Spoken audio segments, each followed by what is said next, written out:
come to me after shows and say I don't like female comedians. They talk about sex too much. I say the reason why women comedians such as myself talk about sex all the time is because, well, sex is one of the few things men allow us to participate in. I am an identical twin. I know. I get asked, how do people tell you apart? And the answer is it's pretty easy, because I live in London and she's dead. Relax,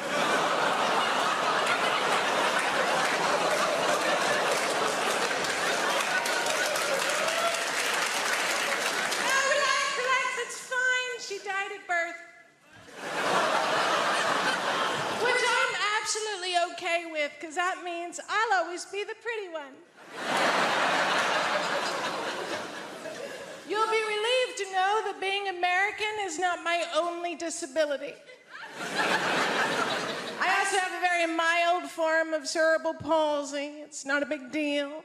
In Japanese, it's called no seisho ni mahi. Sounds very exotic. In French, it's called infirmité motrice cérébrale. It sounds much more expensive. I was going to learn how to say it in Russian, but Putin's not my president anymore, so. All it really means is I can't use the muscles on the right side of my body very well, even my face to a certain extent. God help the man hoping for a return on a left cheek kiss, because I will bite your face off.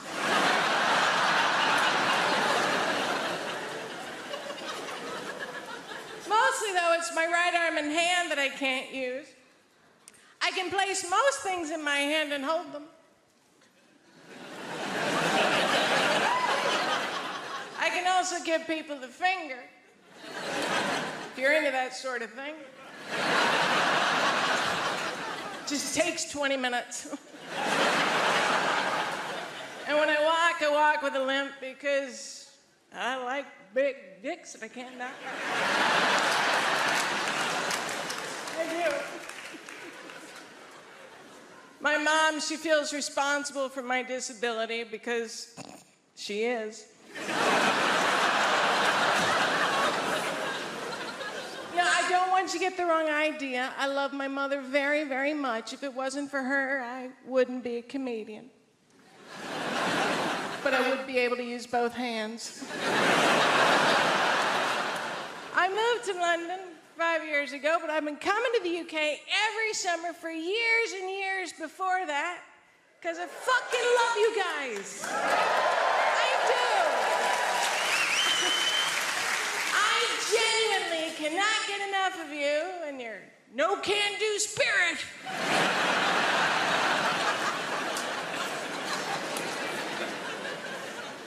Also, as a disabled person that can't drive, I've figured out that countries with obvious alcohol problems have pretty decent public transportation.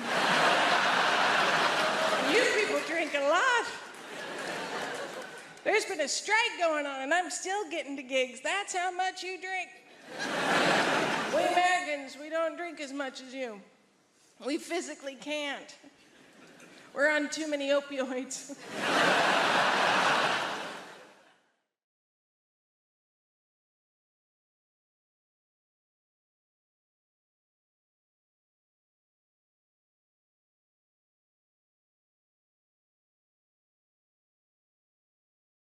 I think often a lot of people don't realise there's an actual person behind somebody's disability. And I experienced this, right, firsthand when I got lost in a park in Glasgow.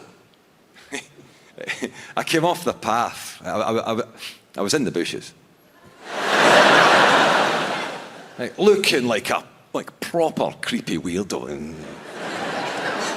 And I heard this guy aggressively running over at me, shouting, "Oi, you!" And I turned to face him. And he stopped dead in his tracks, went, "Oh, sorry, pal. Didn't see the stick. Thought you were a pest." You do know that's a pig guy.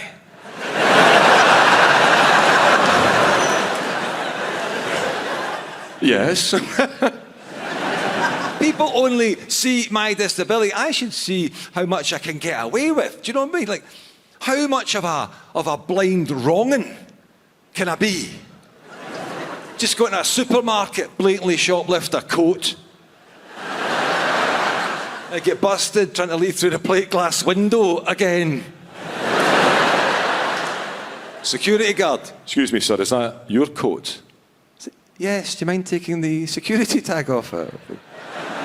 Certainly, sir. Can I just see your receipt? Right. Big innocent face. Hand him a blank bit of bog roll.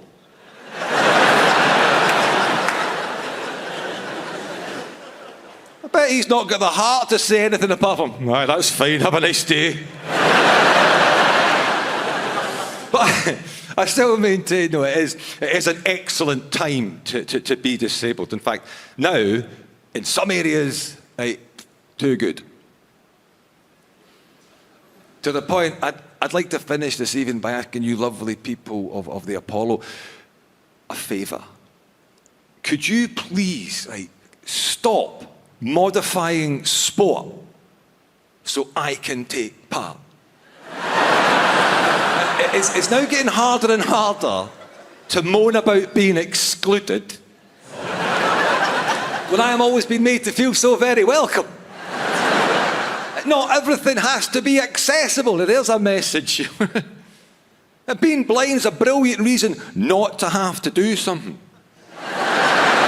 Because this guy asked me if I wanted to take part in a game of football. You cheeky bastard. Oh, I'm going to guilt trip you, my friend. So I'd love to take part in a game of football, yes, but I just don't think the blind man's that welcome in the hallowed turf. Not realising blind football, it's an established sport. What sick prick came up with that? 22 blind lads running like fuck at each other. They're trying to kick a ball with a bell in it. Guys, that's not accessible. That's a blood sport. And who goes to see it?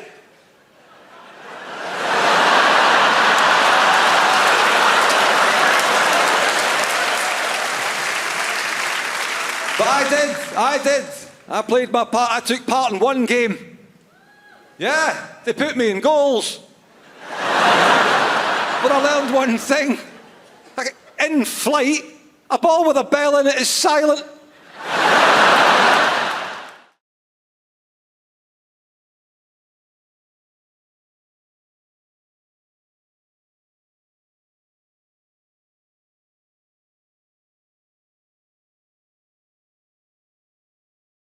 I don't know if you don't know this, but people talk a lot of crap about white people. They do. People like always, because, you might be a bit upset by this.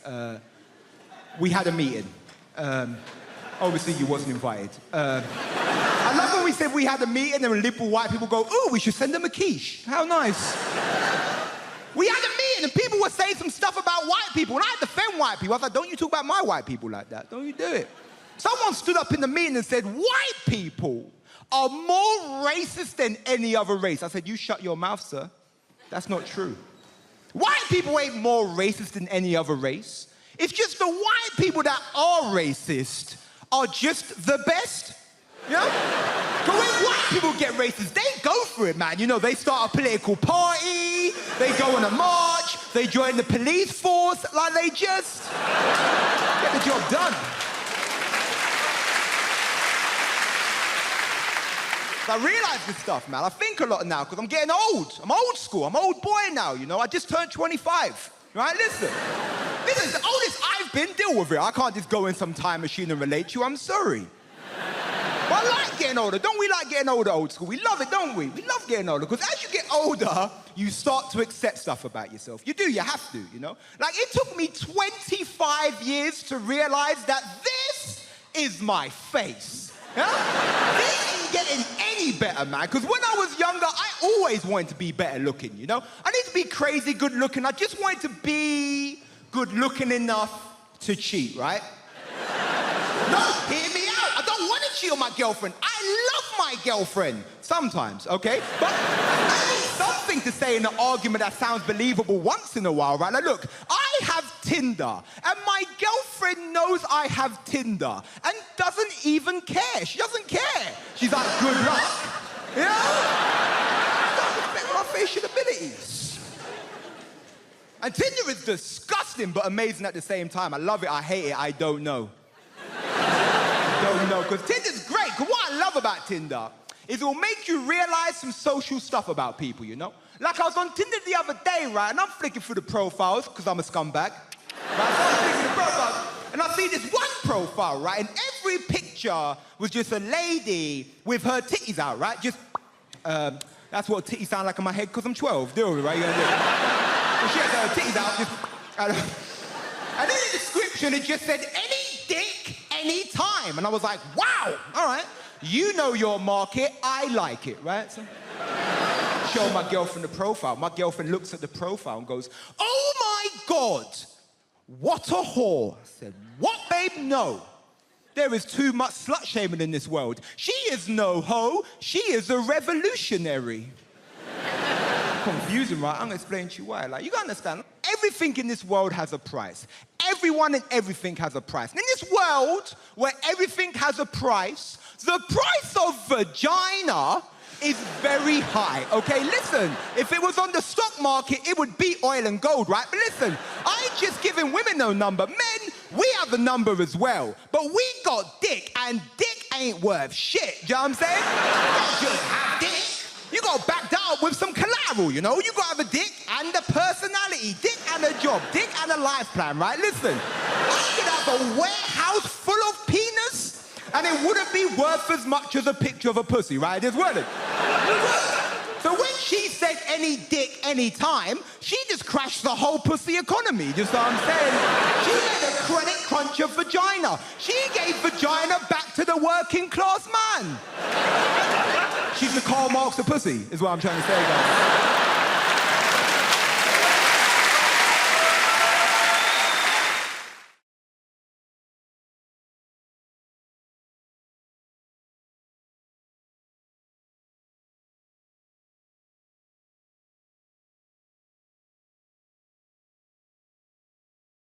I said, what do you want? He goes, I want a cat. And I said, a cat? Nah, I'm not gonna buy you a cat. No one gets a pet for Christmas. And you know what happened? I'll tell you what happened. There was a mouse, a little mouse. It came into the house and the girlfriend, she saw it, she goes, ah, what's he doing in here? What's he doing in here? We've got a mortgage. Like, that's got to do with anything. Like, all the mice is outside there. It's like, hold on, guys, before we go in there, we need to see if this is rental accommodation first. Yo, fam, put that cheese down. We haven't seen the tenancy agreements yet. It might be a hoax, right? It don't work that way. So she was like, Marlon, we need a cat. I said, I don't want one. She said, Marlon, we need a cat. So we compromised and we got one. So we went to this place. Where they hold all of the cats in the world. And I walked in there, I was like, I want a cat. And the lady said, that's not how it works, sir. I said, please. She said, no, what it is, we need to interview you to see if you're fit to have a cat. And I started panicking. At this point, I said, listen, right, lady, right, listen, right, between me and you, I've got a son. I said, human being, 8 years old, and he's not dead. And she looked at me, she was like, yeah, you can have a cat. So, she brought us up the stairs, man. When she brought us up the stairs, I've never seen so much cats before in my life. There was more cats than people in this room right now, right? And they were there, different shapes, different sizes. And my girlfriend, she got drawn to one cat, which was like blue and grey. I've never seen a cat like this before, a blue and grey cat, and his whiskers were out, and the tail was up, and she walked over to the cubicle where the little cat was, and she put her hand right up against it, and the cat came along, and he put his paw there. And it was like they were touching. And she was like, I want that cat. And the lady said, no. She said, why? She said, well, that cat, it can't live with children. And my girlfriend looked at me like to say, fuck the kid. I want that cat. The lady said, no, you can't have that some cats that is suitable for you, but they're in this corner over here, and she walked us into this corner, ladies and gentlemen, and all of the cats in this area here were black cats. Yes, and my paranoia, that went off straight away. I was like, hold on a minute, we can't have that over there, but we can have any of these ones. I've got to fight racism in the real world, but also in the feline world as well. This is bloody ridiculous. And she said, this one's called Denzel. And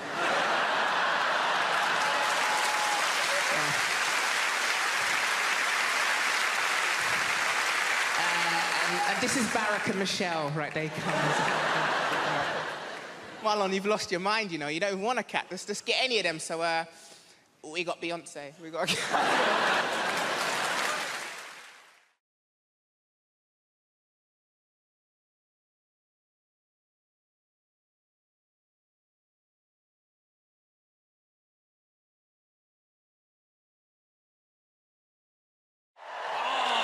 We have a great show for you tonight. We have a fantastic show. Very funny comedians. I know funny. I do very funny. People always ask me who I think is funny. That's the number 2 question I get asked as a comedian. The number 1 question I get asked as a comedian is, have you ever died? As soon as you tell someone you're a comedian, first thing they want to know, oh, you ever died? Oh, what's it like when no one laughs? Oh, tell us about the worst gig you've ever had in your life. Please, relive for me, in minute detail, the worst moment of your professional career. Have you ever really died? It's like saying to a doctor, tell us about the last patient you lost. What happened? With the family crying. I bet they were they? Yeah. People are such ghouls. It's the number 1 question. Have you ever died? Number 2 question, though, is what makes you laugh? People always want to know that from me. Who do you think is funny? And that's a nicer question. That's more understandable. You know, I make people laugh. People want to know what makes me laugh. In the same ways you might say to your hairdresser, who cuts your hair? Or you might say to someone in an Audi, who do you think drives like a cock? Same thing. I like that joke. It's a short joke, it's a sharp joke, and also with that joke, I get to spot every Audi driver in the room. I can just see it there. Pinched expression on your face there. All right, no need to be like that about it. I've done well for myself. It's a very reliable machine. And the fact that I can tell you're an Audi driver by the expression on your face means technically you've just given a form of indication. So well done. Good for you. You knew you could do it. Yeah. Have you ever died? Who do you think is funny? You always get asked the same questions. That's what I don't like doing interviews. I love doing this job. This is great. I love standing here talking to you, though. But doing interviews, it's a necessary evil. It's part of the job. I having to answer questions. And I don't even like watching interviews. You'd rather watch a comedian tell jokes than talk about how they wrote them. You'd rather watch a singer sing songs than talk about their inspiration. You'd rather watch a sports person do their sport. You'd certainly rather watch a sports person do their sport. Come on now. Sports interviews can be turgid affairs at best. And then I hit it with my foot. You mean you kicked it? If you like. They're really interesting. And I'm not slagging sports people. It takes a great deal of single-mindedness to excel at a sport to a point where people want to interview you about it. But sports people are famous because they're good at sport, not because they're good at talking about sport. That's why you find a sports person who is good at talking about sport, the BBC will cream their knickers over them. We found a woman. She used to ride horses. That's a sport. And she's quite lively and engaging and charismatic. Put her on absolutely everything! Do not let her out of your sight. Even people I'm a fan of. Andy Murray. I love Andy Murray. Britain should be very proud of Andy Murray. He's done a lot to be proud of. He's won Wimbledon. He's Olympic gold medalist. And he put up with a lot of shit when he was named, 8th best in the world? Oh, you bloody loser, you. He's done a lot to be proud of. He's won Wimbledon, he's Olympic gold medalist, he's magnanimous in victory, he's humble in defeat. And he's a big comedy fan. He's been to see me live, I've met him, lovely bloke. But Jesus Christ. I cannot listen to him drone on one more time about how he won, stroke lost another tennis match. I can't do it. Well, then I hit it to him, and he hit it back to me, and I'm very good at tennis, but he is also very good at tennis. Some days I'm better at tennis than he is, but I think what's happened today was he was slightly better at tennis than I am, and that's maybe why he won the game of the tennis. Oh, for God's sake, man! I'm not very sporty, you can probably tell. I like hill walking. Doesn't really count as a sport. I like hill walking and camping. Proper camping, though. None of your glamping bullshit. Glamping. Derivation of the words glamorous and camping, where you stay in a yurt, which is more expensive than a hotel. What is wrong with you? A lot of people don't realise yurt is a derivation of the words yura and twat. A lot of people don't realise that. I've made a list of pros and cons, because I've been spending a lot of time in brothels and prisons.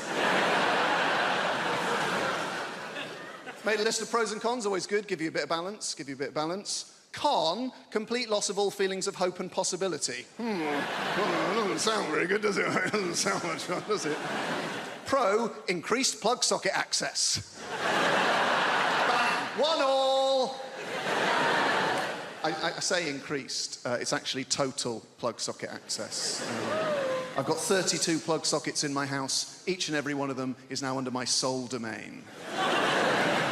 Con, all experiences that formed the basis of my happiness and sense of self-worth are now destroyed by grief. Downer. A bit of a downer. Pro, less recycling. I can fit it all in the green box now. It's remarkable when you take into account just how much I'm drinking. Oh, John, you're meant to heat mulled wine. All right, Your Highness, hand me the bottle and leave. Con, I'm gonna lose me house. Bit of fun. Pro, 25% off council tax. I was on that like a ferret. Dialing as the door slammed. And that's us fresh out of cons. The rest are just pros, guys. Yeah. Increased freezer space, all 4 drawers. Cheaper gas and electric. Reduced wear and tear on fixtures and fittings. And when I say reduced, I don't mean by half, because I was only ever responsible for about 10% of scuffs and spills. So we're looking at a net reduction of 90% in real terms. This is my favourite one. Ultimate control over where the iPhone charger cable is and why it is there.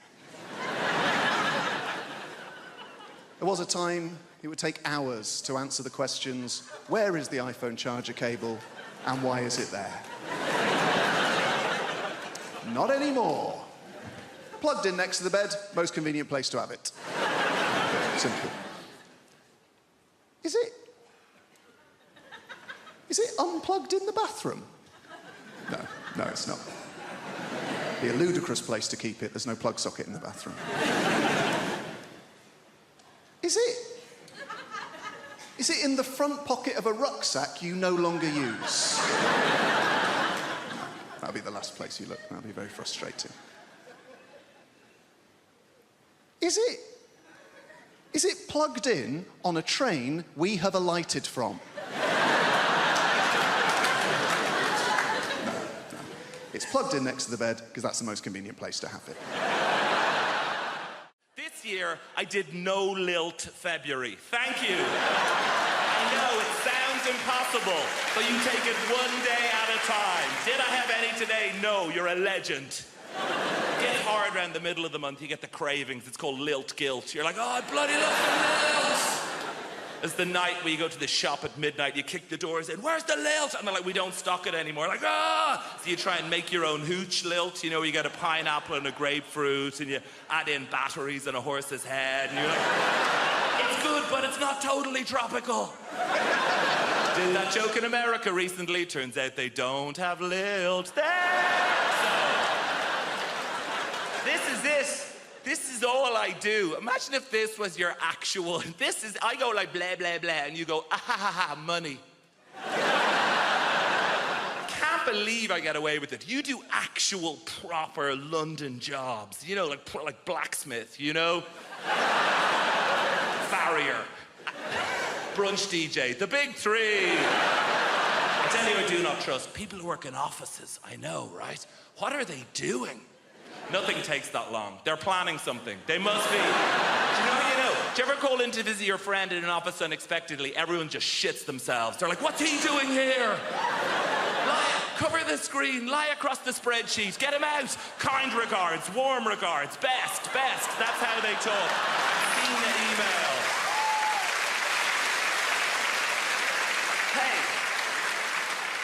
I know what it's like in the real world. Look, sometimes I check in your world. Oh, gross, back to showbiz. And...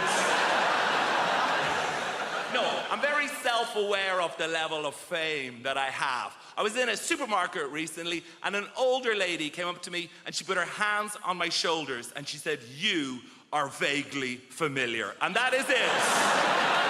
I did a gig in Wrexham, and I was at an ATM machine, and a guy cycled by, and he shouted at me, "Surprised to see you at an ATM machine." And I've been obsessed with it since then. What did he mean? Like, on the one hand, is he surprised I don't have a butler to go to the ATM machine for? No, I think it's the opposite. I think I'm surprised you have any money whatsoever doing keyboard horse shit. Here's my greatest ever showbiz tale. I did a gig in your Milton Keynes recently, thank you, and I was staying in the Milton Keynes Hilton, and she is the least well-known of all the Hilton sisters. And I checked in after the gig at like 12:30. Room 303 is where this took place. Open the door, TV on in the room. Not that uncommon in the chain hotels. I guess it's to welcome you. But get this, on the TV is me playing the shitty keyboard on some show. Immediate thought is like, is this a service they provide to all guests? If so, no, it's the realization, this is it. I've arrived, and I waltz into the room, down the little corridor with the loo away to the left, and as the room opens out, there is a fully naked man lying on the bed. So they've given me the key to someone else's room, but he is lying there, watching me on the TV, and he looks up.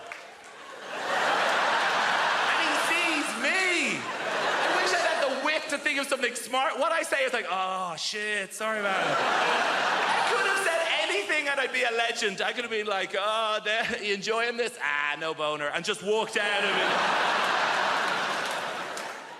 I have realised that the musician I want to be is the drummer from Coldplay.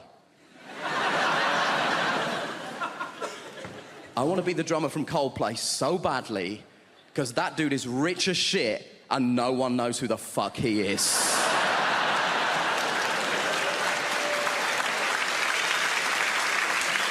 No one knows who the drummer from Coldplay is. He could be here and no one would know. It could be you, it could be you, it could be you. I'm not sure it's an Indian woman, but it could be. We don't know. I'm obsessed with the idea that this guy has the best life in the world. And I was telling my friend about this, and she tried to tell me something that she was trying to portray as a bad thing. Apparently, he loves Game of Thrones, so he said to HBO, "Can I be in Game of Thrones?" And they were like, "Yeah, man, you're the drummer from Coldplay. You can do literally anything you want. We'll restart The Sopranos if that's something that will make you happy, right?" Now, he is in Game of Thrones. Confession time, I don't watch Game of Thrones, but even I know the Red Wedding is an important episode of Game of Thrones, right? He is in the Red Wedding. Guess what he is doing in the Red Wedding? He is the drummer in the wedding band. That is the extent to which this guy's anonymity is a borderline superpower. He is in the most famous episode of one of the most popular television shows in the world, doing the thing he is famous for, and no one noticed.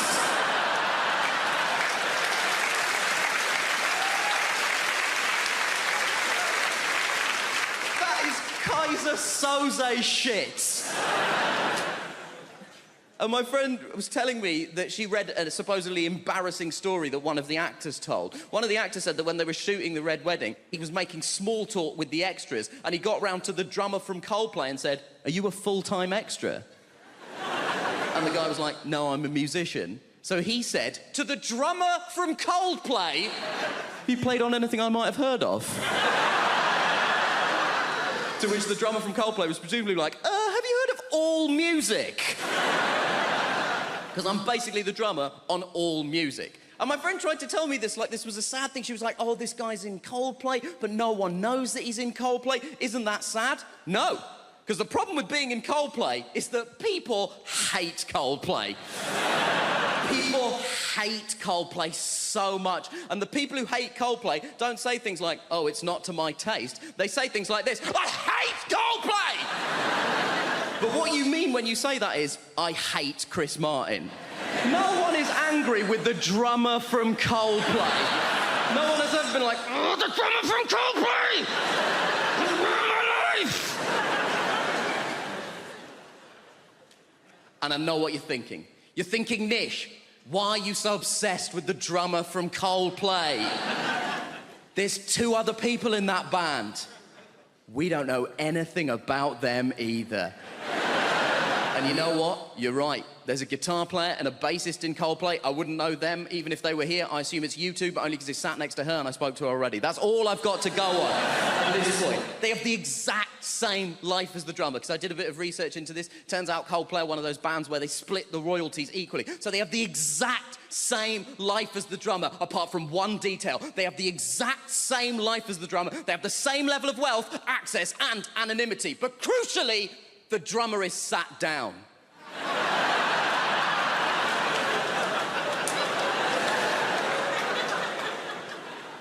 And that is the dream.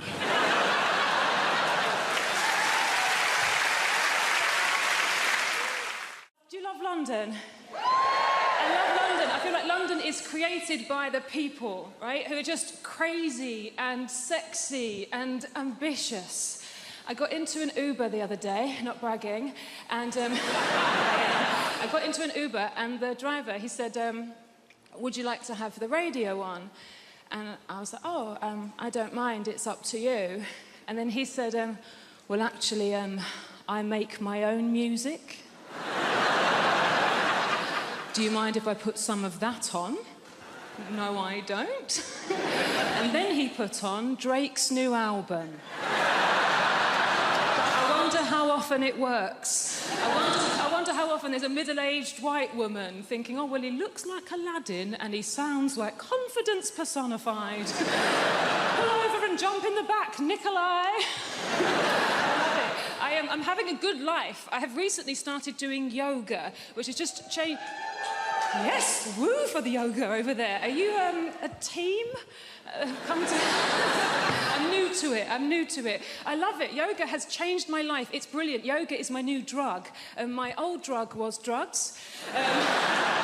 Which I'm not going to say anything positive about because it would be incredibly irresponsible. I'm not going to say anything positive about drug taking. What I will say is I didn't take MDMA until I was 32, and it was such a relief to know I could be happy.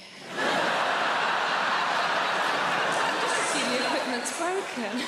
But yoga is nearly as good, and there's no downsides. It's given me a whole new language. My favourite new word is namaste. Yeah, it's a very old word, it's very sacred, and it means the yoga has finished now. And then you're allowed to leave. I think that the key to being happy as you get older is self-acceptance. Like, I have to accept things about myself now. Like, I'm 36, I thought I would have children by now, and I don't. In an ideal world, what I wanted to self-fertilise. I wanted to have children that were exactly my genetics so that I could show them to my parents and go, see, it was my childhood, they're fine. Science can't do that yet. And then I had a crazy day last month where I just thought, I'm just going to buy some sperm. I'm just going to buy some sperm off the internet. I've got a good job. I'm just going to buy some sperm. Guys, sperm is so much more expensive than I thought it was going to be. It is tens of thousands of pounds. We are all wasting a valuable resource.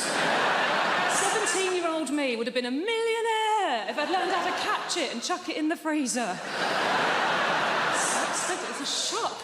I do think self-acceptance is the key. Like, there's things about myself I don't like, but I just have to accept now that they're not going to change. This is who I am. Like, so for instance, I don't like art. I think art is rubbish. I think lots of people think art is rubbish, but we're too worried of looking stupid, so we go along with it. I think that the worst art form is theatre. Right, okay, I can sense how unpopular this opinion is. Hear me out. I think theatre is diabolical. Look, I do, look, and also, I'm aware, if you are a performer of some kind, if you're an actor, look, please don't be offended. I don't mean being in the play. Obviously, if you're the person in the play that gets to put a wig on and walk up and down and move your arms and project your voice, saying things like, I think you'll find you're contradicting yourself, Alan. Fun. Having to watch it. Christ. I can't concentrate. I can't lose myself in the story. I know that it's not real because I'm surrounded by people eating crisps. And they don't let you look at your phone. So all you're thinking is, well, how long has it been?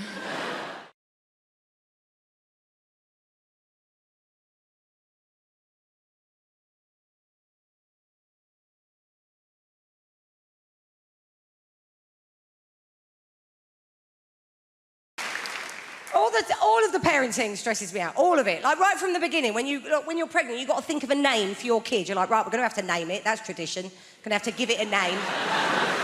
And it's hard to think of a name for a kid because that's their name. That's going to be their name all their life if it pans out. And I'm an indecisive person. I struggle to think of passwords for websites, and you get help for that, don't you? Like, oh no, weak. And names go in and out of fashion, don't they? Some names, they can be in fashion, but they don't come back in. We all know those names. And I tell you a thing that's back in fashion now, and I find it fascinating, is virtue names, right? That is back in fashion, those virtue names. It's a sort of Victorian notion that if you name your kid after a virtue, they might live up to that virtue. But that's risky business, isn't it? That's hubris. I wouldn't risk it. You could call your son Victor. He could end up a bit of a loser. Ernest, he could become a bullshitter. Grace is an ever-popular name. I wouldn't risk it. You could call your daughter Grace. She could end up a sort of galumphing oaf. Stacking her head on low beams. Falling into crockery at dinner parties. You'd be like, oh, come on, Grace. Do your laces up, babe. Stop farting. Prudent, she'll end up lip deep in debt, won't she? Chastity. Although my son is called Frank. Someone said to me, you've done it, innit? You've called your son Frank. That's a virtue. To be honest, to be above board, to be trustworthy. I was like, oh, shit, never thought of that. He'd end up an estate agent now, isn't he? He's funny, Frank. I think he's funny. I would say that, wouldn't I? Because I'm his mum. He's like, funny, my child's funny. Tell a joke. Look at 774 pictures of my child. But I think he's funny, right? I went to pick him up from school the other day. I pick him up every day because they get proper arsey if you don't. They do. They ring you. They're like, where are you? I'm like, TK Maxx, where are you? Oh, all right then, yeah. So, yes, I went to pick him up from school. And I was late, and I wasn't being very laid back that day. I was running a bit late, a bit stressed. I had my eldest with me. I had my mate's 2 kids that were coming back for tea. I thought we'd just get him and go. He's in reception. I was like, right, we'll just get off, yeah? But the teacher stopped me. She went, can you wait, actually? Can we have a quick chat? In that, voice. So I had to arrange my face into one of those mum pretending to give a shit faces. I said, go on, what's he done? She said, do you want to tell Mummy what you did today, Frank, or shall I tell Mummy? He's got upset now. He's like, you tell Mummy. I'm like, what's he done? What? She said, look, today, Frank stuck a digit up the teaching assistant's bottom.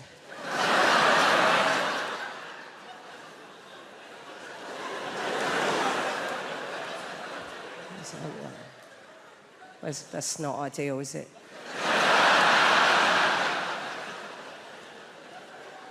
It's very difficult to know what to do with your face. I was going through all the faces in my phone.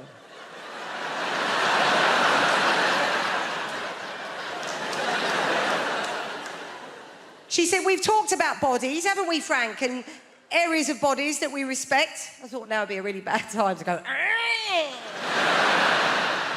this is awful. I mean, this is a finger up the TA's... I mean, this is now they're teaching numeracy in primary education now. It's not like, oh, if Frank's got one finger up the TA's arse, how many fingers are still on the outside? I'm going to explain the concept and naked attraction to you. And you're going to think to yourself, Suze, previous to your gig tonight, did you nip outside and smoke some crack? Because that's how mental it is. Right, Emma, a girl walks out on stage. She's like, I'm looking for a boyfriend. And the host goes, brilliant, we've got 6 naked men in tubes behind. Then the host says to the girl, what are you looking for? And the girl will always do the same thing. She'll go, oh my God, you've really put me on the spot. And you think, no, you chose to come on this show, moron. She goes, well, I guess I'm looking for a boyfriend, but also a friend. I really like going to European city breaks, maybe someone that likes travel. And I really like music gigs as well, so maybe someone that likes music. And I guess if I'm being really honest, what I'm looking for is love. And the host goes, brilliant, let's see if you can find love by judging dongs. Okay?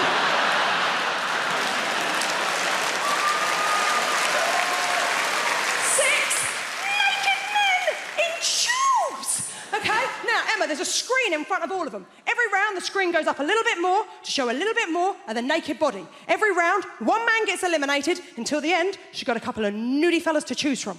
Okay? Now, Emma, first round, screen just goes up to their knees. There's always one bloke who's got really rough feet. Really rough. Like he was an extra in The Hobbit.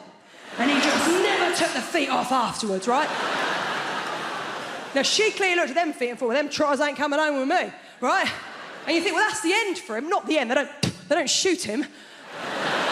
You think it's the end of the show for him, but it's not. It's not the end of the show, because he then has the indignity of the screen going the whole way up, so you see his penis and his face. Then he has the most awkward moment in television where he steps out of his tube, walks over to her and gives her the most uncomfortable hug you have ever seen. Well, you can tell all he is thinking is, don't touch the lady with your dick. Whatever you do, don't touch the stranger with your dick. And then his sad little ass walks off stage. Now,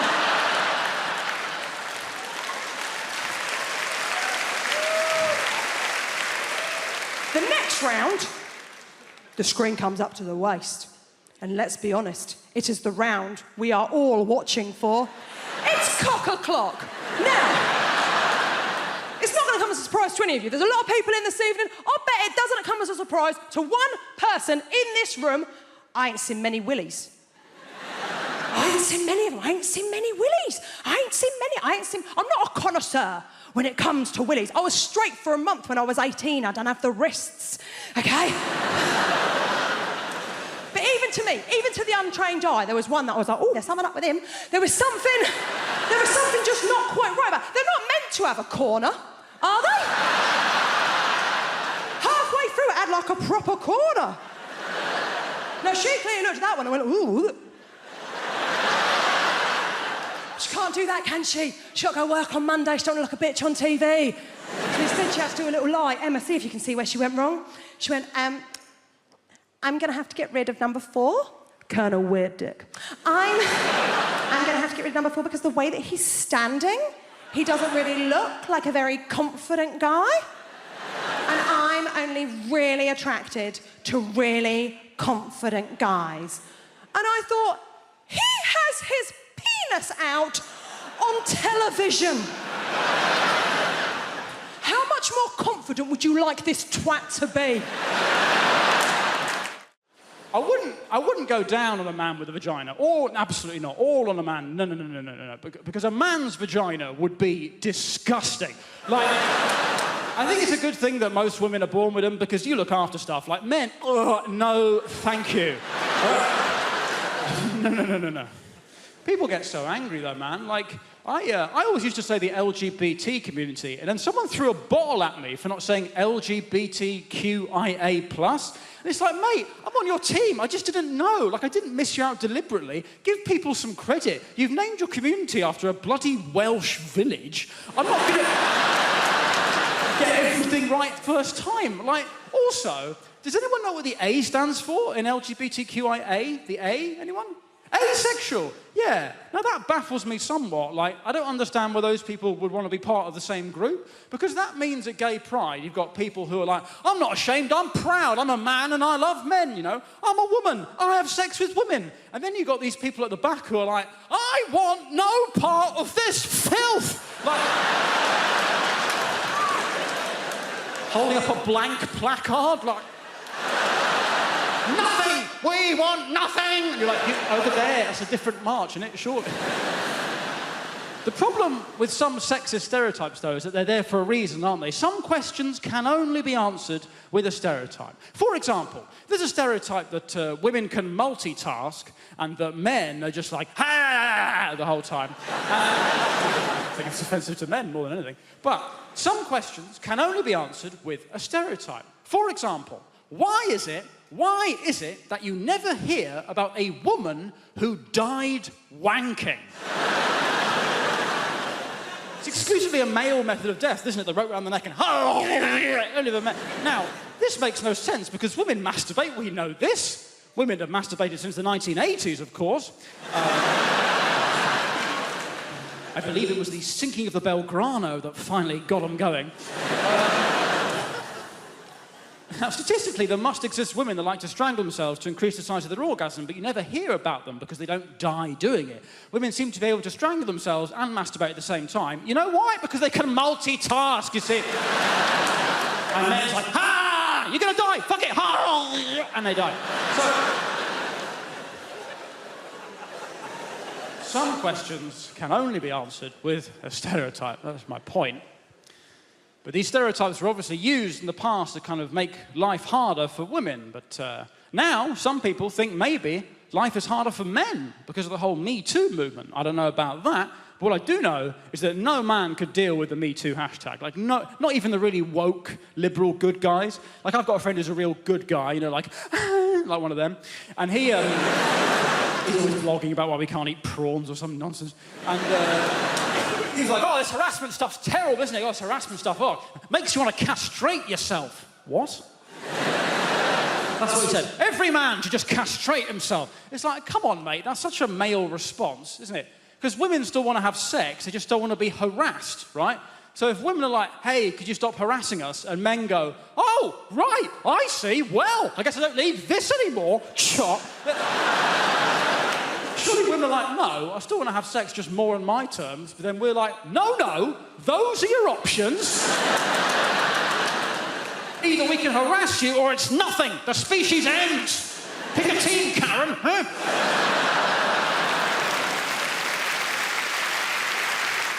You know, when I found out that I was going to do this gig, I immediately put together a message and I pinged it out on our family WhatsApp group to my husband and my children, because that is the kind of rock and roll comic I am. And my son, my teenage son, wrote back to me at once, and his message said, "Thug life chose you, brah."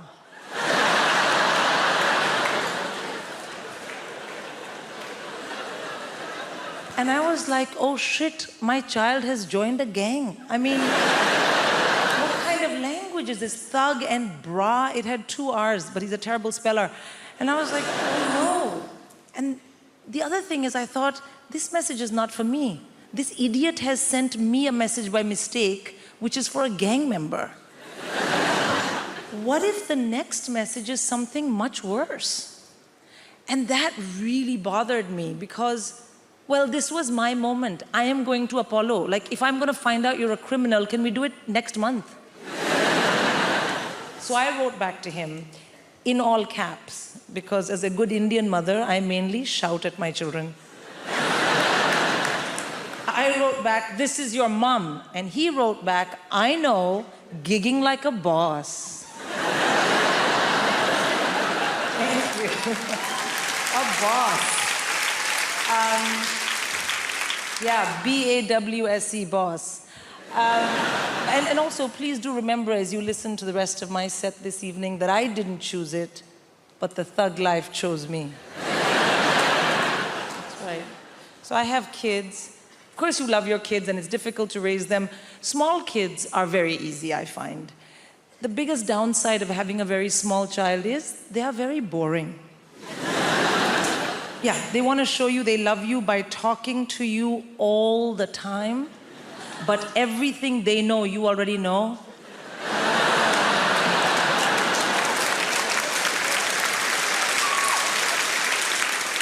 I mean, literally zero value add in any of those conversations. But you do it anyway because they're your kids, you know? And you know what people say? Small kids, small problems, big kids, bigger problems. And the reason is that as your kids get older, you have to discipline them properly. And I find this very stressful because I'm born and raised in India. So what I consider robust, healthy, high-quality parental discipline is frowned upon in this part of the world. That's not true. It's illegal. I know because I have checked. And I want to have really well-behaved kids, but that is no use to me if I am in jail. So I have to learn what you guys do here. And the big thing here is teach your kids about action and consequence using a multitude of techniques. So you have something called star chart. You know what star chart is? Yeah, no, let me tell you, sir. Star chart is you find something vaguely not negative that your child possibly might be able to do and then work it into the conversation and give them a star. Thank you for not kicking me in the face today. Here's a star. And then the other one, action and consequence, naughty step. You've been terribly behaved. Kindly go relax on the staircase.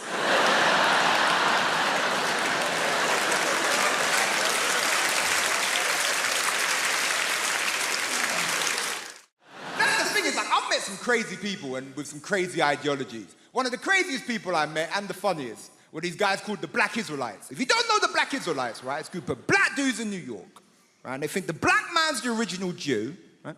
They think the white man's the devil. I mean, look, you know, they have a point, right? And they think Jesus, right, is coming back to put white people in slavery, right? Which, look, I think is messed up.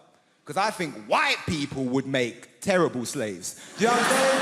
You know, you whip them once, they run to the manager. You know, you try and give them bread and water. Is it gluten-free? No. It's not gluten-free. I know some old white woman making my dinner and stuff like, Margaret, if you make me another shepherd's pie, I'm gonna sell your ass. The sandwich porch. Start selling people. I don't know. I get called a lot of stuff now. Especially with the internet, I get called tons of stuff. I get called racist words, and I get called racist for making jokes about white people. I just want to say my mom's white. I have one at home. She's fine. I have one. I have no issues with white people. Love white people, right? But everyone calls me mad things. And I'll be honest with you, when you get called a lot of stuff, you have to have a thick skin. You can't let it bother you, because it'll just get you down if you always listen to that stuff. And it's never bothered me, except for one time. Someone said something about me, and it just really annoyed. Basically, someone called me middle class, and it just really... I threw my avocado on the floor. I was perturbed. I was like, Mother, take this away. I can't finish this avocado. Middle class? I ain't middle class. I'm not you. I'm from Ilford, man. If you don't know Ilford, it's in between East London. Don't you cheer Ilford, goddammit. Ilford is horrible. It's in between East London and hell. That's where Ilford is. Don't want to go Ilford, right? It's that weird thing. It's like you work hard and then people think they can take away your identity from you. And that's like a weird point. It's like you can't be working class because you've worked hard. You get to play lovely gigs like this. You can't be what you are. And the thing is, like, I am working class in my heart. But there's a conflict. My brain says different sometimes. You know? Like, sometimes my friends will call me from prison. It's just what it is. It's just what it is. They'll call me up and they'll be like, yo, Jamali, you need to start repping for the mandem. And I go, you know what? I need to start repping for the mandem. They say, you need to start saying free the mandem. I'm like, you know what? I need to start saying free the mandem. And that's in my heart. I believe that. We should free the mandem. But then my brain goes, yes, Jamali. But now you have stuff they want to steal. So I'm like, yeah, free the mandem. If they've completed the course, maybe. I don't know. Free them up if they've, you know, if they've repented. I don't know. If they ring me up, they'll be like, yo, say free Ginger J. Free Ginger J. Say free Worm. Is Worm still locked up? You better free him. Say free Killer. Nah, I don't know about Killer, man. I'm not saying we should never free Killer, just don't free him where I live. Because I live in a nice gentrified area now, just what I'm saying. So it's like, and I'm angry at gentrification, but it's hard because it's delicious. I'm drinking my latte going, oh, these hipsters, do you know? Like, so yeah, free hit Killer, but just not where I live, not in my community. Because gentrification is a weird one, because does anyone remember when London was shit? Like, Hammersmith was shit. None of been able to be here. It was that bad. It was never Peckham shit. Peckham was shit. I go as far as Bethnal Green and look at Peckham through a telescope. That's as far as I go. Gentrification is a weird one because can we disagree that you see like middle-class hipsters that moved to the ghetto pre-gentrification are some of the most bravest people in the world? Only a hipster can go to the hood and go, no, I see potential. Seriously.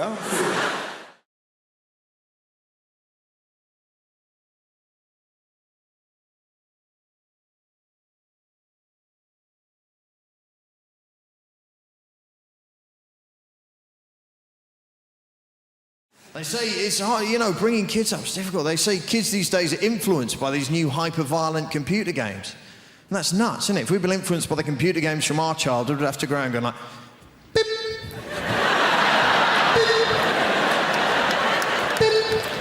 It'd be rubbish, wouldn't it? No one would play with that kid with beep, beep. Can I be in your gang? No, you're a bit weird, mate, to be honest. Imagine being influenced by Pac-Man. You'd have to like walk around in a darkened room munching pills and listening to repetitive music.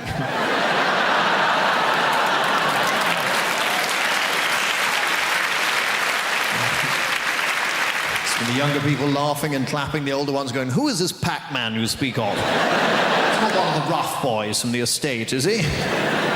There were some rough kids where I live, and they're not being rough, they're just being confusing. You know, you come out of your house, they go, yeah, your mum makes gravy for leopards, innit?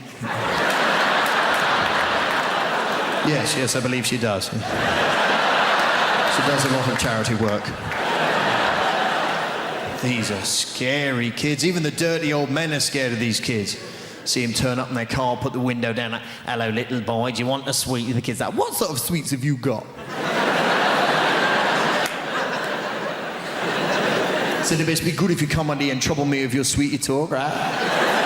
You don't want any mojo or drumstick rubbish, you get me? You must have a serious sweetie offer for me, boy. Blokes panic. I was like, well, I've got bonbons. I wasn't sure what to bring, to be honest. Dib dab there, and wham-bar. Wham-bar, your sweets are rubbish, man. Shut up. No.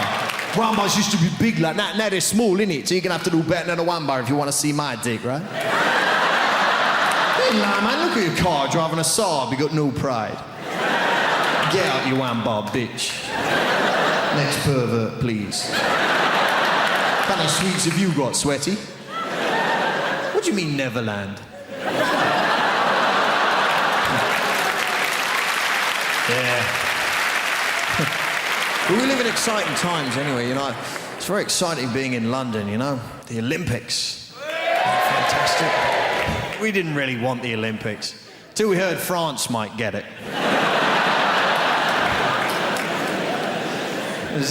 British people are like, no, all that running and jumping. It's not really for us, is it? When is it? No, I'm busy that week. What? France are going to get it? Bollocks, we'll have it. Only in London would we have to have a poster campaign saying, back the bid. No, fuck off, it'll be rubbish.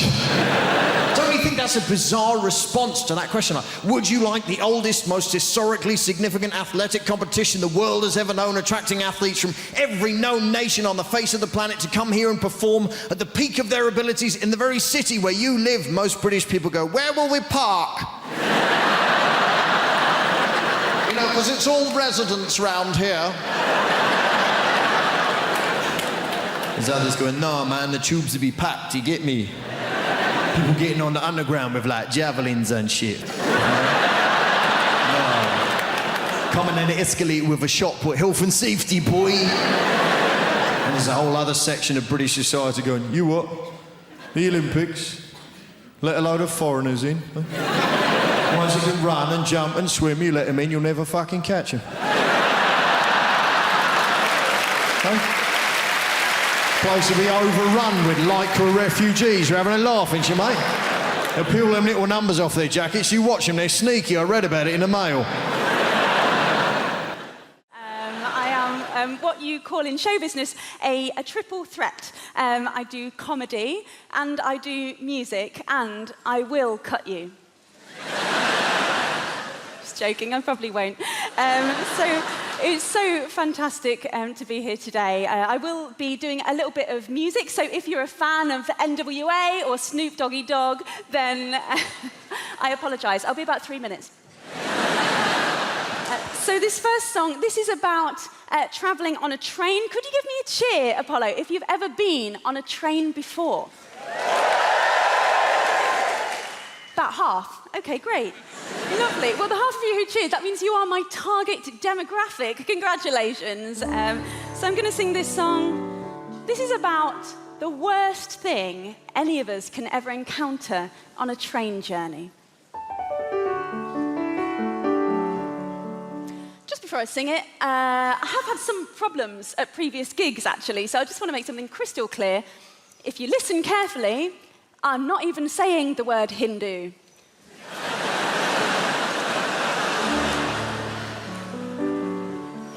Just listen harder. Hindu on a train. Hindu on a train. Cowboy hats and penis cakes. Neck tattoos and big L plates, and voices like a foghorn in a drain. Hindu on a train, groping every passing male. I suspect you've been to jail, and God willing you might all go again. And although I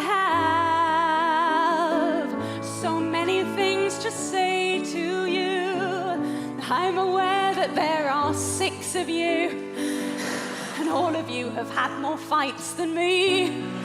I've never glassed someone, but I do know how. Perhaps I'll glass you now.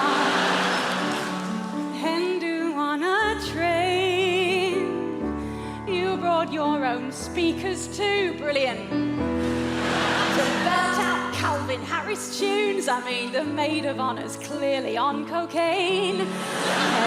On a train, you see me staring and you threaten me. Then drunkenly you all set on me, and with a dick-shaped bottle take your aim. If you only knew, we're not so different, me and you. Just 3 months ago, my friends Hindu, we got drunk and we pretty much hijacked a plane. We were worse than you. We went down on all the crew. Mostly reluctant gay men, some women too. We got thrown out of Spain. You see, we're all the same. But you're not listening, you're bashing out my brain. Hindu on a train.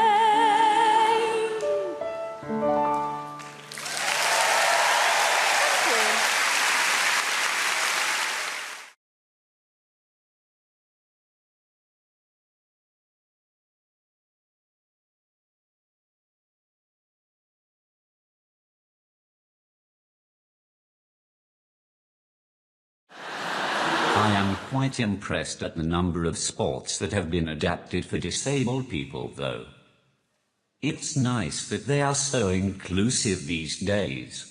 I reckon we should go further and adapt versions of classic board games as well. You could play a very special edition of Guess Who, where all the characters had disabilities. No one would ever win, because everyone would be too afraid to describe their character in case they caught offense.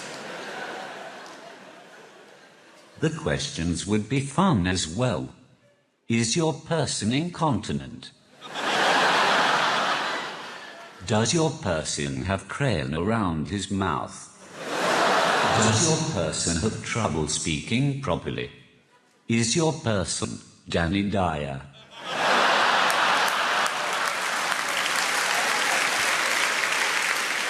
You could also have a disabled version of Monopoly, where every space is just free parking.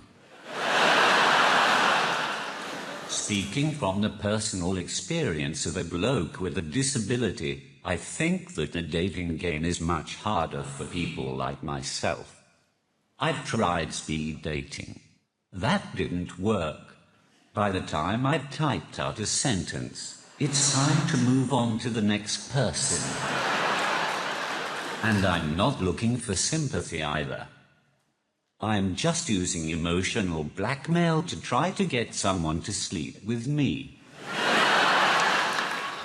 I'll be in the bar afterwards, if any of you are interested. Yes, even you, sir.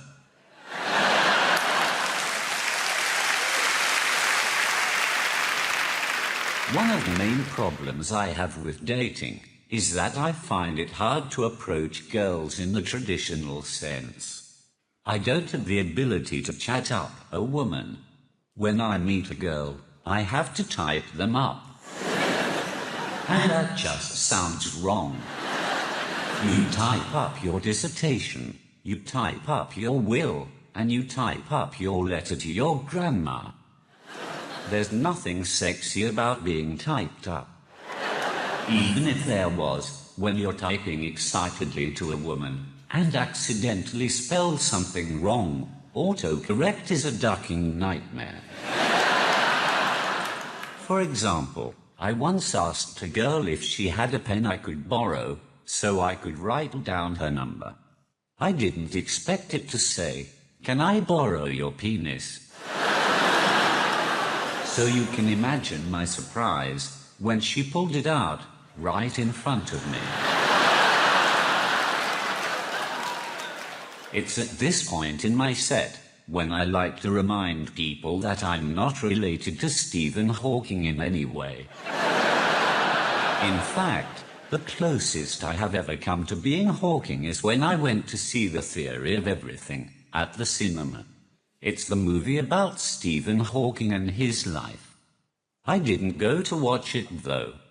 I just went so that I could sit at the back, say random sentences on my iPad, and fuck with the rest of the audience. As much as you want to save animals, I'm pretty sure you're not going to do it by buying cosmetics. Pretty sure you can't walk into the body shop and buy some burdock root peppermint oil foot scrub, and some little badger somewhere in Scotland is going to go, "Wow, I feel a whole lot better about my life right now." Somebody's buying that burdock root peppermint oil foot scrub. I don't see the point in testing cosmetics on rabbits anyway, because they're already cute. Slather some lip gloss and eyeliner all over them. Now they're all gussied up like some $3 whore. There's no dignity in that for a rabbit whatsoever. You want to test out cosmetics? Test them out on big game, because they stink. Get up under a hippopotamus there and get some roll-on deodorant under his armpit. See how fresh and self-assured he stays all day, huh? Little lip gloss on a beaver. Real beaver. Stay with me, fella. Real beaver. Right? Dam-building, log-eating beaver. If he's charged through 60 logs and he's still wearing that lip gloss, that's some damn good lip gloss right there, ladies and gentlemen. You know this whole thing about, you ever meet someone famous and you tell your friends, and then they say, "Well, what was he like?" Because all they really want to hear is that he was a prick. So they like to say Tom Cruise is the nicest guy in Hollywood. You always think, well, if I was making $8 million a film, I'd be nice too. Jesus Christ. But I'm not sure he is that nice. Because I always read these articles about how he's so insular and he's into his Scientology and he, stays at a hotel, won't make eye contact with anyone in the hotel because he doesn't want to talk about the plots to his new films. Apparently, as if staring Tom Cruise in the face, he would just crack under pressure. What are you staring at? Hey, you want to hear about my new film? You seen a Tom Cruise film like he couldn't figure out the plot in about 18 seconds? Oh, Christ. He's a cocktail maker. He's a pretty good cocktail maker, too. Till he has a crisis of confidence and can't make cocktails anymore. Then he meets a good-looking woman who talks him into being a better cocktail maker. A riveting piece of cinema that was. Then he's a race car driver. Pretty good race car driver, too. Till he has a crisis of confidence. Can't race cars anymore. Then he meets a good-looking woman who talks him into being a better race car driver. Then he's a jet pilot. Some of you are starting to see a pattern emerge here. Pretty good jet pilot? Yes, he was. Until he had a crisis of confidence, couldn't fly jets anymore. Then I believe he met a good-looking woman who talked him into being a better jet pilot. Then he was a sports agent. Then he was the brother of a retarded guy. He was a pretty good brother of a retarded guy until he had a crisis of confidence and wasn't so sure he was such a good brother of a retarded guy. And then he met a good-looking woman who talked him into being a better brother of a retarded guy. Then he was some kind of, I don't know what he's in now, War of the Worlds. Maybe he fights the world. You know what? I bet he's a pretty good world fighter. But at some point, he'll probably have a crisis of confidence. He's going to meet a good-looking woman who convinces him it's okay to fight the world. Could be a Scrabble player for all I care. He's a pretty good Scrabble player. Until he draws all vowels. Has a crisis of consonants. And he meets a lovely Welsh woman who teaches him a lot of words he's never heard before.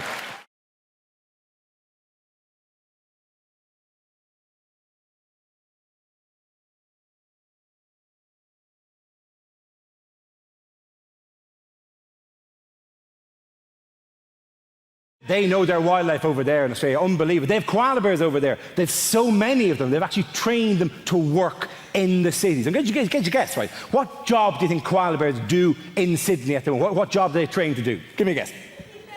What's that? To be bears. They're kind of, doesn't take much training, Tracy, to be honest.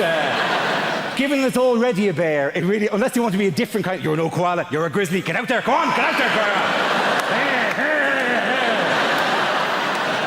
Give me another guess. What do they train them to do? Koala bears.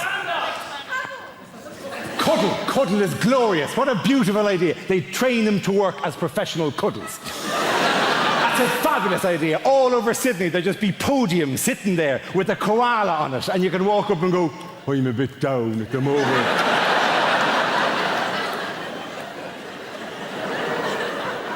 And the koala will go, come here, come here.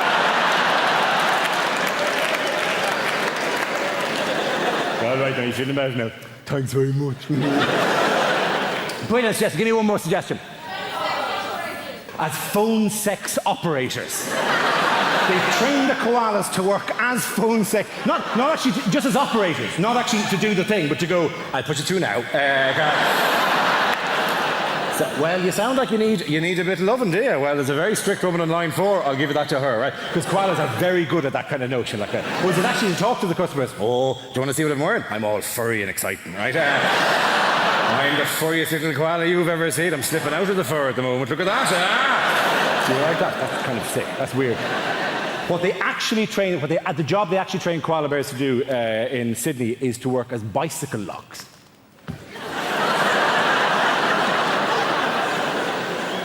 You take the koala, you put him in the frame of the bicycle, his little hands reach around through the spokes of the wheel, and then he just holds on to the bicycle like that.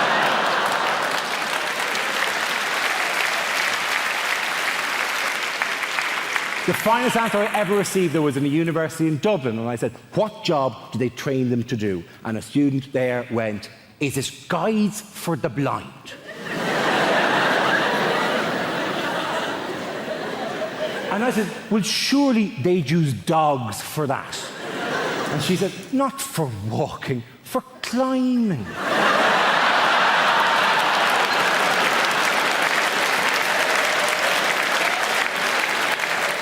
It's a glorious notion. The dog would walk the blind person to the foot of the tree,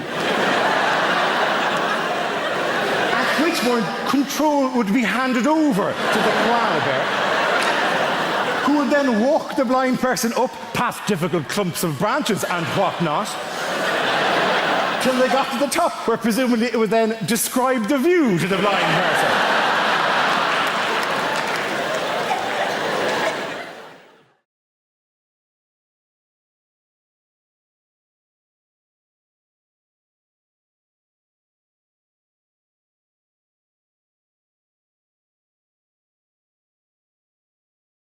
So I'm gay. needed to explain that. And if you've seen me before, I'm still gay.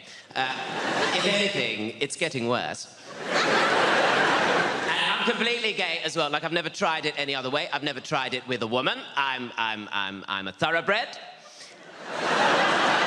And I mean, really, I wouldn't know a vagina if it hit me in the face. I mean, how they do that? Have they got hands? I've never seen one. Though I have been twatted.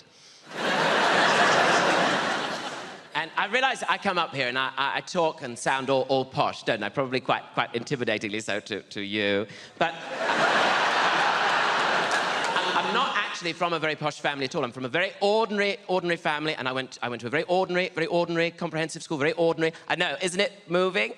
And I do think at school, like, they try and prepare you for life, don't they? I don't know how well they do it. Like, I remember at primary school, they used to try and prepare us for life by giving us assemblies every day. We'd have assembly every day, where we'd all be sat in the hall, on the floor, in rows, and then the teachers would be sat on the end of the rows on chairs because they were stronger. And then our head teacher, called Mr. Babbage, would come in, and he'd come in, and he'd walk to the front, and he'd say, "Good morning, everybody." And then the whole school would go, "Good morning, Mr. Babbage," because they were all drunk.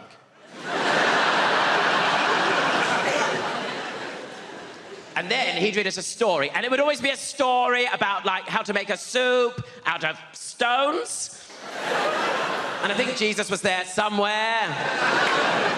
And there was always a moral, and the moral was always something like, be poor.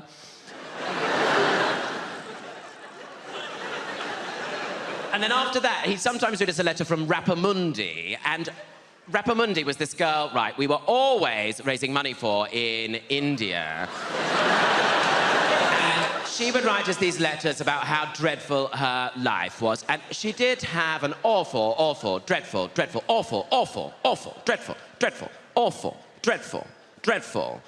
life. But then she always found time to write.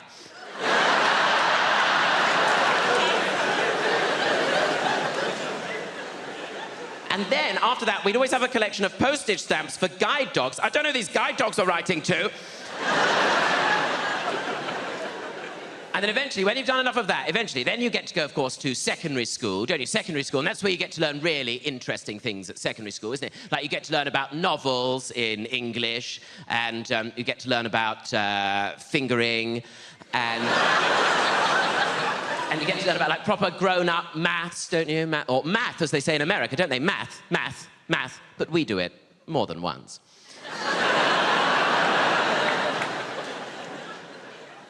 And I remember learning things like Pythagoras' theorem. Do you remember that? Pythagoras' theorem. Do you remember that? Do you remember that? Sohcahtoa. Do you remember that? Sohcahtoa. It's a thing. I'm not just having a stroke. Sohcahtoa means sine equals opposite over hypotenuse. Cosine equals adjacent over hypotenuse. I mean, now, as an adult, looking back, it would have been nice, wouldn't it, if they spent maybe half an hour, or even just like 10 minutes, really, just 10 minutes going, this is a pension scheme. This is how you get on a tax return, and this is how you get over a broken heart, and this is how you tell an estate agent to fuck off.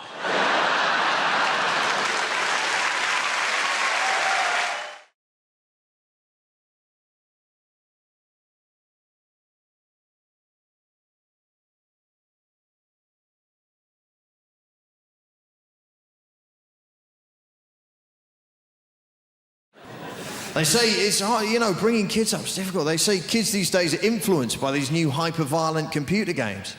And that's nuts, isn't it? If we'd been influenced by the computer games from our childhood, we'd have to go around going like, beep, beep,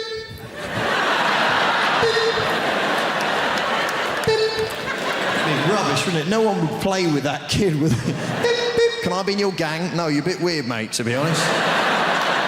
Imagine being influenced by Pac-Man. You'd have to, like, walk round in a darkened room munching pills and listening to repetitive music. It's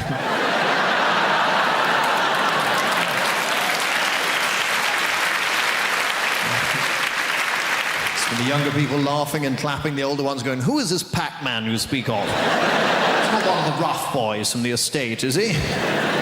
There were some rough kids where I live, and they're not being rough, they're just being confusing. You know, you come out of your house, they go, yeah, your mum makes gravy for leopards, innit? Yes, I believe she does. She does a lot of charity work. These are scary kids. Even the dirty old men are scared of these kids. See him turn up in their car, put the window down, like, hello, little boy, do you want a sweet? The kid's like, what sort of sweets have you got? Said it best be good if you come under here and trouble me with your sweetie talk, right? You don't want any mojo or drumstick rubbish, you get me? You must have a serious sweetie offer for me, boy. Bloke's panicking. I was like, well, I've got bonbons. I wasn't sure what to bring, to be honest. Dib dab there, wham-bar. Wham-bar, your sweets are rubbish, man, shut up. No. Wham-bars used to be big like that. Now they're small, innit? So you're going to have to do better than a wham-bar if you want to see my dick, right? Hey, man, look at your car driving a Saab. You got no pride. Get out, you wham-bar bitch.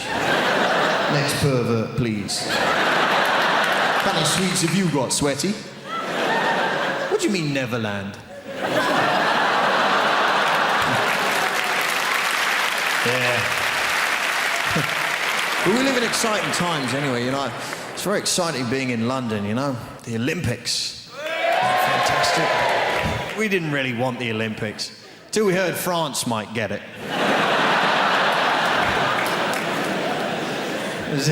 British people are, oh no, all that running and jumping. It's not really for us, is it? When is it? No, I'm busy that week. What? France are going to get it? Bollocks, we'll have it. Only in London would we have to have a poster campaign saying, back the bid. No, fuck off, it'll be rubbish. Don't you think that's a bizarre response to that question? Like, would you like the oldest, most historically significant athletic competition the world has ever known, attracting athletes from every known nation on the face of the planet to come here and perform at the peak of their abilities in the very city where you live? Most British people go, where will we park? You know, because it's all residents round here. There's others going, no, man, the tubes will be packed, you get me? People getting on the underground with, like, javelins and shit. No. Coming in the escalator with a shot put, health and safety, boy. And there's a whole other section of British society going, you what? The Olympics? Let a load of foreigners in? Huh? Ones that can run and jump and swim, you let them in, you'll never fucking catch them. Huh? Place to be overrun with Lycra refugees. You're having a laugh, ain't you, mate? They'll peel them little numbers off their jackets. You watch them, they're sneaky. I read about it in the Mail.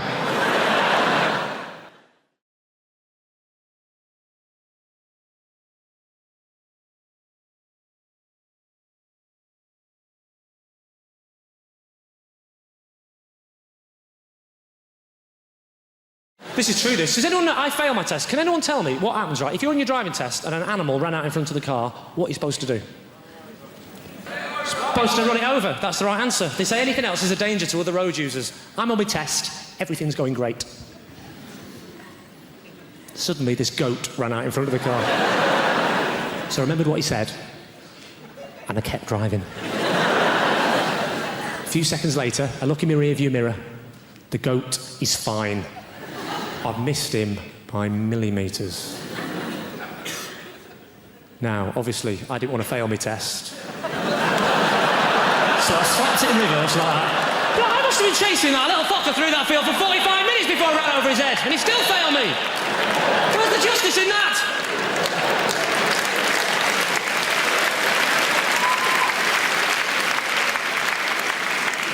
You actually look a bit like my driving instructor, madam. With those fantastic specs and that hair. You've gone for the old Eric Morecambe meets Demi Moore look, haven't you? That's fantastic. Actually, lend me those glasses for a second. Just, you do. What's your name, madam? Lyndall. Where are you from? Mordor? Lyndall. My name's Lyndall. Are you searching for a ring? That's Australian. Oh, fantastic. I'm not going to take the mickey out of the Australians. You're the same as us, aren't you? Different pronunciations, you know. You say yogurt, we say yoghurt. You have prawns on the barbie, we have yoghurt. You use KY jelly. It's yoghurt. I'm not explaining them all. You say BYO. We say good guess. The question was, how do you spell boy?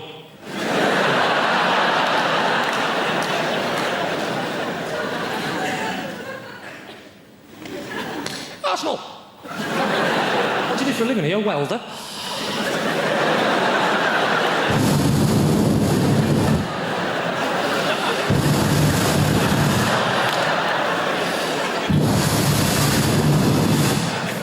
It's true, actually. My driving instructor organised that. This is the other issue for me as well. We're driving down the road. She says, what I'm going to do is I'm going to slap my hand on the dashboard. I want you to make an emergency stop as though a small child has stepped out in front of the car. Before he could put his belt on, or she, doesn't matter because I'm making it up, right? Before the person could put their belt on, right, I hit my brakes like, and he hit his head full on the window like...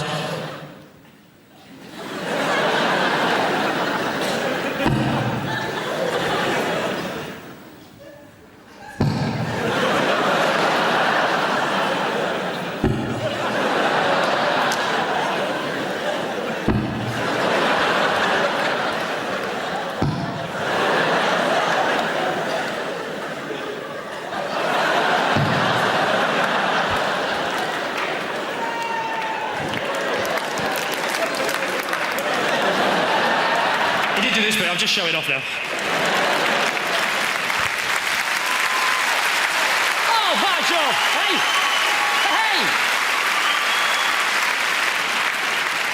Then he turned around to me and said, why don't you wait till I slap my hand on the dashboard? I said, there's a child's life at stake here. I haven't got time to mess about with games, mate. Oh, sorry, you didn't see any of that, did you? No, sorry. You were just sat there, weren't you, going, what's he doing? What's that noise? Has he got a kind face? We're very fortunate. We had a wonderful time in our life. I became a dad 18 months ago. Thank you very much. He's actually 9 years old, but I've only just started getting involved.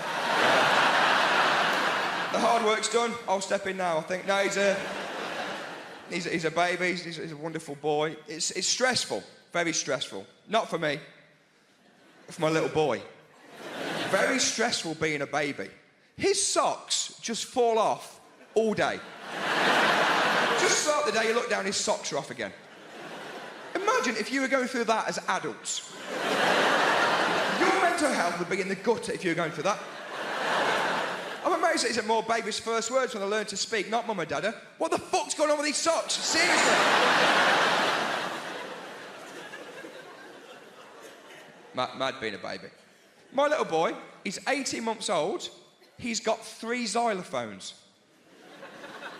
Why would anybody need 3 xylophones? There's professional xylophone players with less xylophones than this kid. I said to my wife, I said, why has he got 3 xylophones? She goes, oh, he likes to play one in the bath. That's some kind of eccentric billionaire. What is going on here?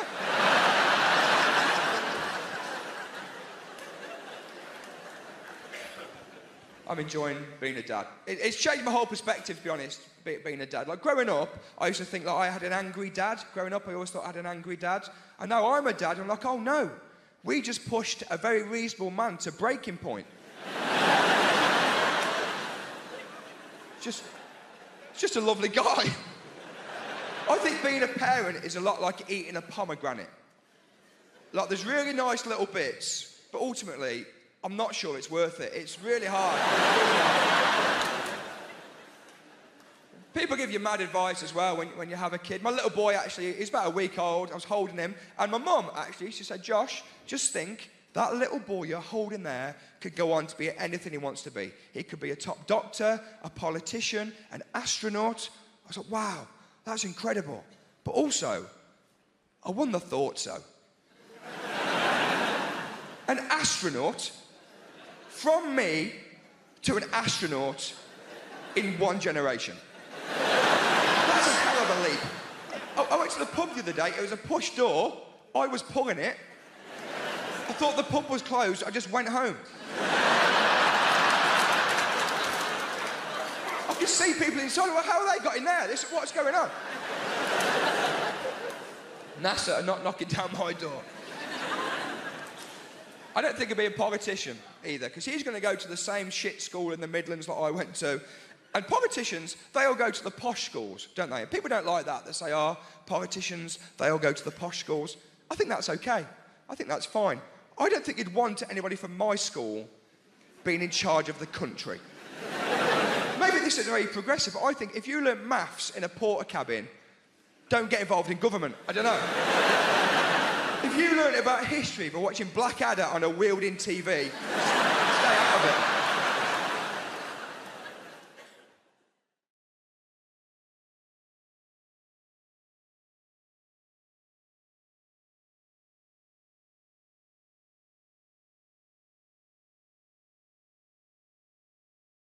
It's nice seeing people out, man. We've had a weird few years, innit? There's been a lot going on, the pandemic, you know, monkeypox, World War III, right? No, World War III scared me, you know. I was terrified when that Russian bloke came on TV, right? When he came on TV and he was like, World War III has begun, right? I lost it, right? I was so scared, right? Because I looked around at the men of my generation, right? And I was like, could we fight a war? Could the men of this generation fight a war, right? And I came to the conclusion, no, we are done for. We're finished, bruv, right? Not me, I'm a bad man, but some of you, like, do you know what I mean, right? No, we can't fight a war, brother. You mad? They will take half of us out with gluten. Like, do you know what I mean?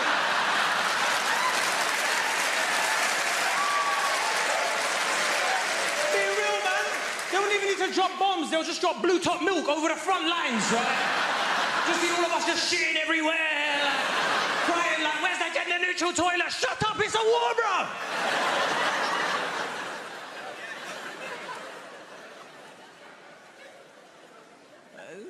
It's good to see you lot out, man.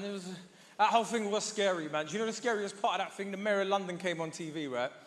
And he was like, London is well placed in case of a nuclear attack. I was like, are you out of your goddamn mind? There's leaves on the track and we're done for.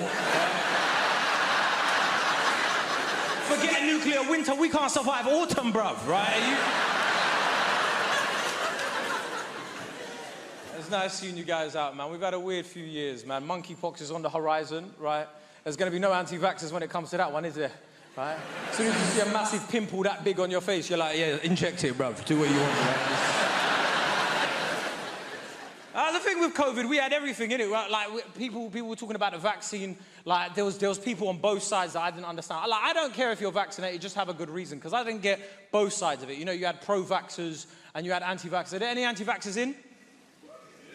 They're louder on Facebook, innit? Like...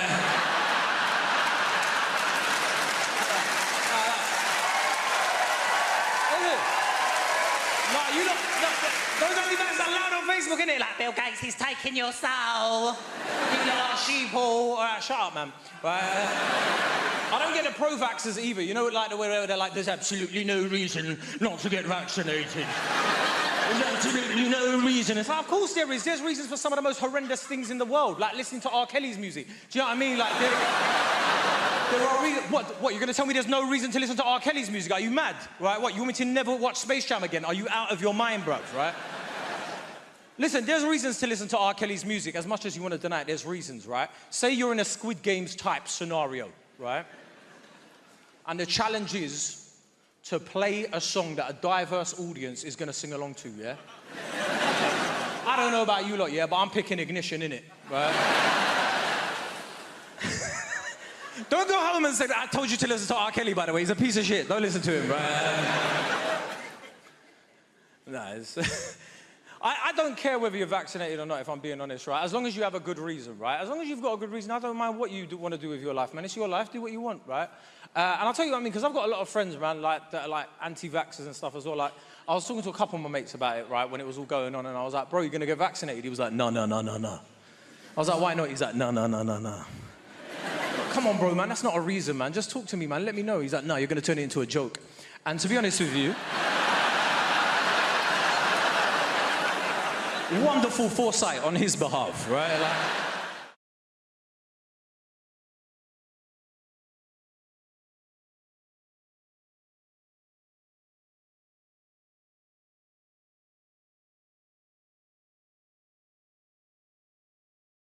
going away with my wife. She does this thing, right? If you get her in an airport, I'm not allowed to have my own passport. It's embarrassing. It's It's embarrassing. I'm a 40-year-old man. I get to passport control. They say, you got your passport, mate? I'm like, no. I'm not allowed to carry it. Apparently, I'm not mature enough. I don't know what happens, man. The moment you get near an airport, she becomes like some sort of Russian people trafficker. Do you know what I mean? She's like, I must have all the passports. You cannot handle passport. You are too stupid for passport. I must keep all passports in zippy clear travel document folder, huh? Alongside printout from TripAdvisor. But you may carry the bags. I'm like a peasant boy for the day. Oh, thank you, master. Thank you very much. Yes, it's a real honor for me to carry your bags, you know. 11 pair of shoes for 3-day mini break is a good idea, huh? Yes. Maybe you will become a centipede while we are in Egypt. Who knows?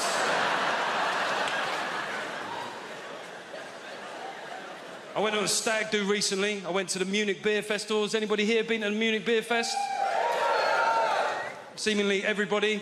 How many days did you go for, mate? No days. Got deported on arrival.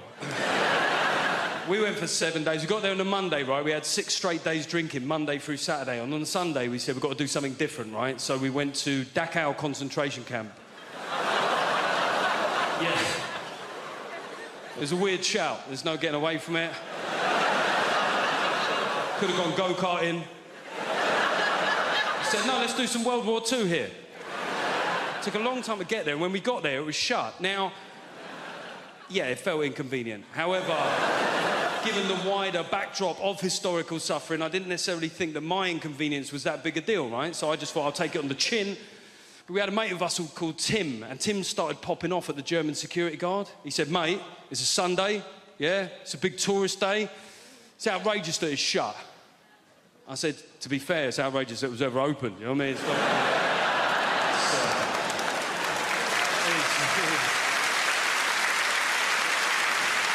It is weird that you're making this about you, Tim, to be honest.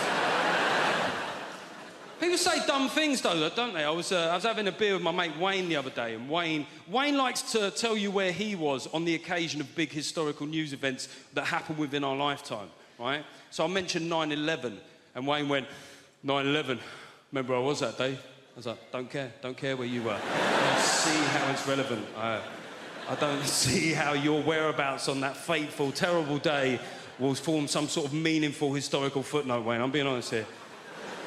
He looked hurt. He went, I went, all right, where were you? He went, karate. I went, see, that's exactly the sort of trivial shit I was worried about, Wayne.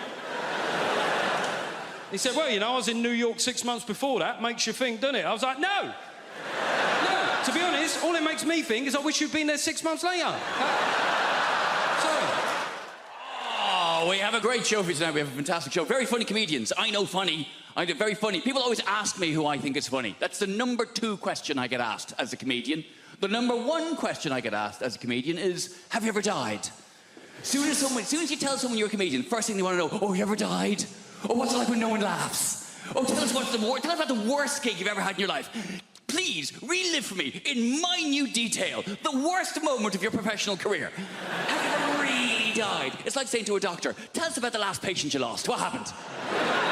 With the family crying. I bet they were, weren't they? Yeah. People are such ghouls. It's the number 1 question. Have you ever died? Number 2 question, though, is what makes you laugh? People always want to know that from me. Who do you think is funny?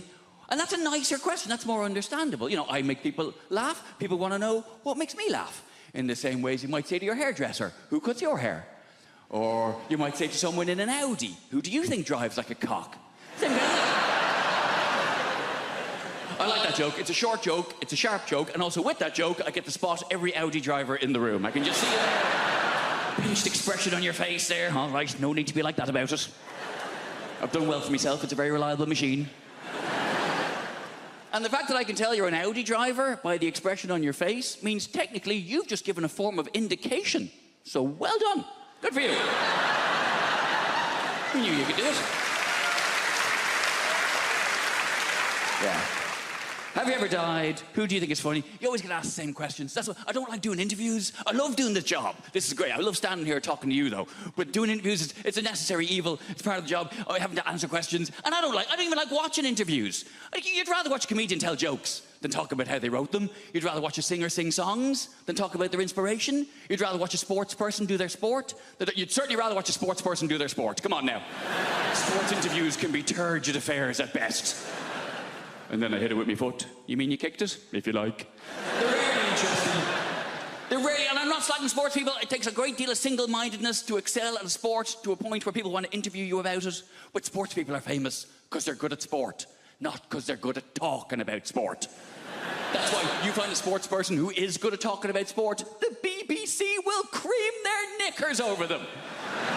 We found a woman. She used to ride horses. That's a sport. And she's quite lively and engaging and charismatic. Put her on absolutely everything! Do not let her out of your sight. Even people I'm a fan of. Andy Murray. I love Andy Murray. Britain should be very proud of Andy Murray. He's done a lot to be proud of. He's won Wimbledon. He's an Olympic gold medalist. And he put up with a lot of shit when he was, what, 8th best in the world? Oh, you bloody loser, you. He's done a lot to be proud of. He's won Wimbledon, he's Olympic gold medalist, he's magnanimous in victory, he's humble in defeat. And he's a big comedy fan. He's been to see me live, I've met him, lovely bloke. But Jesus Christ. I cannot listen to him drone on one more time about how he won, stroke lost another tennis match. I can't do it. Well, then I hit it to him, and he hit it back to me, and I'm very good at tennis, but he is also very good at tennis. Some days I'm better at tennis than he is, but I think what's happened today was he was slightly better at tennis than I am, and that's maybe why he won the game of the tennis. Oh, for God's sake, man! I'm not very sporty, you can probably tell. I like hill walking. Doesn't really count as a sport. I like hill walking and camping. Proper camping, though. None of your glamping bullshit. Glamping. Derivation of the words glamorous and camping, where you stay in a yurt, which is more expensive than a hotel. What is wrong with you? A lot of people don't realise yurt is a derivation of the words eura and twat. A lot of people don't realise that.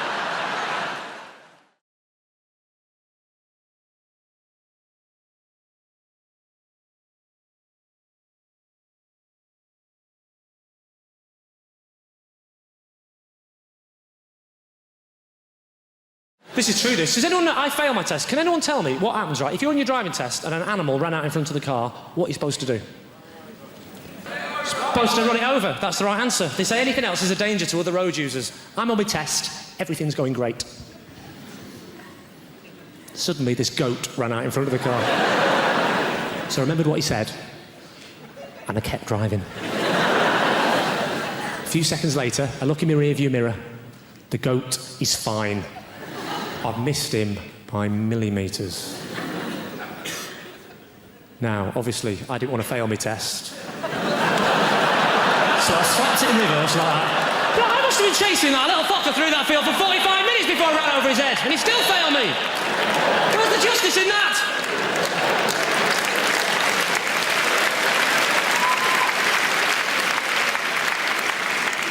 You actually look a bit like my driving instructor, madam.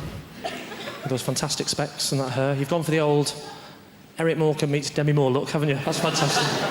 Actually, lend me those glasses for a second. Just, you do. What's your name, madam? Lyndall. Where are you from? Mordor? Lyndall. My name's Lyndall. Are you searching for a ring? That's Australian. Oh, fantastic. I'm not going to take the mickey out of the Australians. You're the same as us, aren't you? Different pronunciations, you know. You say yogurt, we say yoghurt. You have prawns on the barbie, we have yoghurt. You use KY jelly. It's yoghurt, I'm not explaining them all. You say BYO, we say good guess. The question was, how do you spell boy?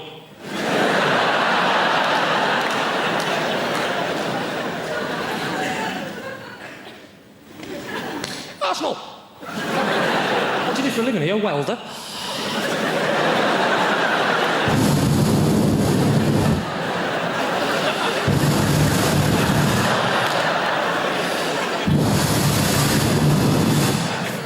It's true, true, actually. My driving instructor wore glasses. This is the other reason she failed me as well. We're driving down the road. She said, what I'm going to do is I'm going to slap my hand on the dashboard. I want you to make an emergency stop as though a small child has stepped out in front of the car. Before he could put his belt on, or she, doesn't matter because I'm making it up, right? Before the person could put their belt on, right, I hit my brakes like that, and he hit his head full on the window like...